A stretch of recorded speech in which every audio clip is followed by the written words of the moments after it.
مشغول ہے. اور یہ جو ڈریمز ہیں مجھے ایک بچپن میں خواب آیا تھا جب میں 5 سال کی عمر کا تھا، اور اس کے بعد جب میں 13 سال کا تھا اس وقت میں نے اللہ اور محمد صلی اللہ علیہ وسلم میرے خواب میں پہلی بار آئے. تو اس کے بعد جب میں 17 سال کا ہوا تو اس کے بعد جب یہ جو ڈریمز کا سلسلہ شروع ہوا تو یہ آج تک چلتا آ رہا ہے، اور یہ ڈریم کا سلسلہ جو ہے نا کبھی رکا نہیں ہے. یعنی اگر آپ یہ کہیں کہ میں دوپہر کے ٹائم بھی کوئی آدھے گھنٹے کے لیے بھی سو گیا ہوں تو مجھے کوئی نہ کوئی ڈریم ضرور آئے گا. اس میں ہوتا یہ کہ جو رینڈم ڈریمز ہوتے ہیں یہ تو بھول جاتے ہیں مجھے، یعنی اٹھتے ساتھ ہی وہ بھولنا شروع ہو جاتے ہیں، لیکن انہی میں پھر ایسے ڈریمز آتے ہیں جس میں اللہ یا محمد صلی اللہ علیہ وسلم آتے ہیں، یا پھر اینڈ آف ٹائم سے ریلیٹڈ ڈریمز آتے ہیں، یا پھر ورلڈ وار 3 غزوہ ہند مسلمان کیسے اپنی حالت بدل سکتے ہیں، اور آخر ہم کیا ایک ایسا عمل جس کو ہم بھول چکے ہیں اور جو اللہ کے نزدیک جس کی کوئی معافی نہیں ہے، یعنی شرک، اس کو یعنی ہم نے اس ماڈرن جو دور چل رہا ہے اس میں ہم نے اس شرک کو پہچان نہیں چھوڑ دی ہے، بلکہ اس چیز کو اب ہم یعنی اپنے گھروں کی ڈیکوریشن، آرائش، ایون ہاؤسنگ سوسائٹیز، وہاں پہ اس کو سجانا شروع ہو گئے ہیں، اور ہمیں یہ پتہ ہی نہیں چلتا کہ یہ جو عمل ہم کر رہے ہیں یہ بیسیکلی شرک ہے. اور شرک وہ گناہ ہے جس کے بارے میں اللہ نے قرآن میں یہ ارشاد فرمایا ہے کہ اللہ جس کے چاہے گا قیامت کے دن اس کے گناہ بخش دے گا، لیکن شرک کبھی معاف نہیں کرے گا. اور یہ چیز اللہ نے مجھے خوابوں میں بہت بار بتائی، اور ایک خواب میں اللہ نے مجھے یہ بتایا کہ قاسم یہ دنیا اس سے پہلے اتنی شرک سے بھری کبھی نہیں تھی جتنی یہ آج شرک سے بھری ہوئی ہے. پھر اس کے بعد اللہ نے مجھے جو ایگزامپلز ہیں وہ بھی بتائیں کہ شرک ہے کیا. تو پھر جب اللہ نے مجھے بتایا تو میں تو خود یعنی پریشان ہو گیا کہ میں تو خود یہ عمل کئی سال سے کر رہا ہوں اور مجھے پتہ ہی نہیں چلا. اس میں یہ ہے کہ جو بھرے شرک ہیں اس میں تو اسٹیچوز یعنی جو بت بنا کے ہم رکھ لیتے ہیں، ہاؤسنگ سوسائٹیز میں سجا لیتے ہیں، اپنے گھروں کے سامنے جو گملے بنے ہوتے ہیں وہ ہیں،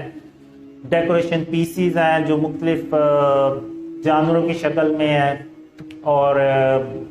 اکثر آپ نے دیکھا ہوگا وہ ہرن لگا دیتے ہیں دیوار پہ اس کا سر، وہ بھی شرک ہے سارا. یعنی اور اس کے علاوہ اگر آپ دیکھیں تو جو مزاروں پہ جا کے لوگ سجدے کرتے ہیں، منتیں مانگتے ہیں، یہ بھی سب فارم آف شرک ہے. اور جو تصویریں ہم گھروں میں لگا دیتے ہیں، یعنی وہ تصویریں جو فزیکل ہیں، ایک تو یہ ہے نا کہ ڈیجیٹل ہے، ابھی ہم نے خود یہ فوٹو سیشن تصویریں بنوائی ہیں اور ویڈیو بھی بن رہی ہے، تو یہ ایک ڈیجیٹل ہے. اس کا یعنی آپ کہہ لیں کہ یہ ایک کوئی فزیکل فارم نہیں ہے، بس ایک ڈیجیٹل عکس ہے کہ جب آپ موبائل کی سکرین آف کرتے ہیں، کمپیوٹر آف کرتے ہیں تو سب ڈیٹا میں کنورٹ ہو جاتا ہے، یعنی اس کا وجود ختم ہو جاتا ہے. لیکن جو تصویر دیوار پہ لگی ہوئی ہے، یہ ہم ساری لائٹیں بند کر کے بھی یہاں سے چلے جائیں گے نا تو وہ اس کا وجود وہاں پہ موجود رہے گا. تو یہ فارم آف شرک ہے. ایک ڈریم میں ایون اللہ نے مجھے یہ بھی بتایا تھا کہ قاسم اگر تم نے تصویروں کو ہی دیکھنا ہے تو ہندو بھی تصویروں کو ہی دیکھتے ہیں، تو تم میں اور ان میں پھر فرق ہی کیا رہ جاتا ہے. اور پھر ایک ڈریم میں یعنی اللہ نے مجھے یہ بھی سمجھایا کہ جو ہم موویز دیکھتے ہیں تو موویز میں ہم دیکھتے ہیں کہ وہ ہم تو زیادہ تر انڈین موویز ہی دیکھتے ہیں، تو اس میں ہر تقریباً مووی میں وہ ایک باطل خدا دکھاتے ہیں شروع میں، اور اندر بھی وہ باطل خدا کی وہ چیزیں دکھاتے ہیں کہ ہیرو ناکام ہو رہا تھا اور باطل خدا نے اس کی مدد کی اور وہ کامیاب ہو گیا. اور یہ پھر ہم موویز اپنے رشتہ داروں دوستوں کو بتاتے ہیں کہ آپ بھی دیکھیں بڑی اچھی یہ مووی ہے. تو یعنی ہم یہ مووی دیکھ کے نا شرک کرتے ہیں، ایسا شرک جس کا ہمیں پتہ ہی نہیں ہے. اب اللہ جو ہے نا وہ تمام جہانوں کا رب ہے، تو فلم بے شک ایک وہ فیک سٹوری ہے، فیک جہان ہے، اس کا بھی رب اللہ رب العالمین ہی ہو سکتا اور کوئی نہیں ہو سکتا. تو اس میں بھی اللہ کی وحدانیت ہی دکھائی جائے تو ہم وہ مووی دیکھیں، ورنہ ہم وہ مووی نہ دیکھیں، کیونکہ وہ بھی پھر وہ شرک کے زمرے میں آئے گی. کیونکہ ہم جب شروع میں بھی بات کرتا تھا تو وہ کہتے ہیں ہم نے دیکھی ہے، ہم نے یقین تھوڑی کیا کہ وہ اس کے باطل خدا پہ ہم نے یقین تھوڑی کر لیا. یقین نہیں کیا تو پھر ہم دوسروں کو کیوں کنوینس کرتے ہیں کہ آپ بھی دیکھیں، یہ بھی اچھی مووی ہے. تو ہم زبان سے کہہ دیتے ہیں لیکن دل اور دماغ سے نہیں مانتے. تو شرک جو ہے نا، وہ صرف ہم نے زبان سے یہ اقرار نہیں کرنا کہ اللہ کا کوئی شریک نہیں ہے، بلکہ ہم نے جو اپنے عمل سے بھی یہ بات اللہ کو پروف کرنی ہے کہ ہم عملی طور پہ بھی شرک اور اس کی اقسام سے اپنے آپ کو بچاتے ہیں. بالکل ویسے ہی جیسے حضرت ابراہیم علیہ السلام، انہیں بتوں سے کوئی مسئلہ تو نہیں تھا، پڑے رہتے، انہوں نے کون سی ان کی کوئی نعوذ باللہ عبادت کرنی تھی. لیکن پھر بھی حضرت ابراہیم علیہ السلام نے ان بتوں کو توڑا. تو ان بتوں کو توڑ کے انہوں نے عملی طور پہ ثابت کیا کہ انہوں نے بھی اللہ کو یہ ثابت کیا کہ وہ عملی طور پہ بھی شرک اور اس کی اقسام کے خلاف ہے اور اس کو اس سرزمین کو پاک کر رہے ہیں. بالکل اسی طرح حضرت محمد صلی اللہ علیہ وسلم خاتم النبیین جب فتح مکہ پہ گئے تو آپ صلی اللہ علیہ وسلم نے جو مکہ میں 360 بت پڑے ہوئے تھے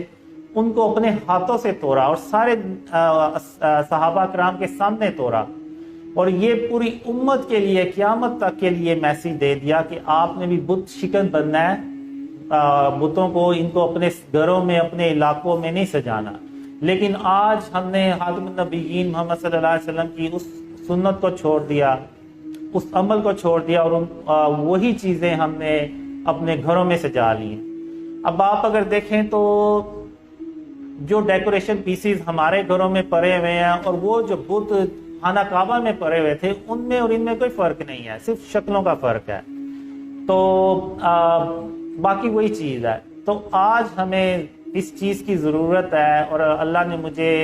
بہت خوابوں میں بتایا کہ اللہ میری صرف اس لیے مدد کر رہا ہے کہ میں نے شرک اور اس کی اقسام سے اپنے آپ کو بچانا شروع کر دیا. تو اللہ کو وہ جو کوشش تھی نا وہ اللہ کو پسند آ گئی. حالانکہ میں بھی ابھی مکمل طور پہ نہیں قابو پا سکا. آپ کو پتہ ہے ہم روز چیزیں لے کے آتے ہیں، اس پہ تصویریں بنی ہوتی ہیں، اس کو یعنی ایک کنٹینیوسلی ایک پروسیجر ہے جو کرنا پڑتا ہے کہ اس کو ختم کرنا پڑتا ہے، تلف کرنا پڑتا ہے.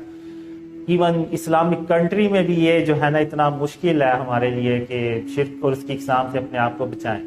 اور مجھے اللہ نے یہی بتایا کہ جب تک ہم شرک اور اس کی اقسام سے اپنے آپ کو نہیں بچائیں گے، آپ بھول جائیں کہ اللہ کی مدد آئے گی. اللہ کی کوئی مدد نہیں آنے والی. اور یہ جتنی مرضی ہم فلسطین کے لیے دعائیں کر لیں، امت کے لیے دعائیں کر لیں، کشمیر کے لیے دعائیں کر لیں، ہماری حالت کبھی نہیں بدلنے والی جب تک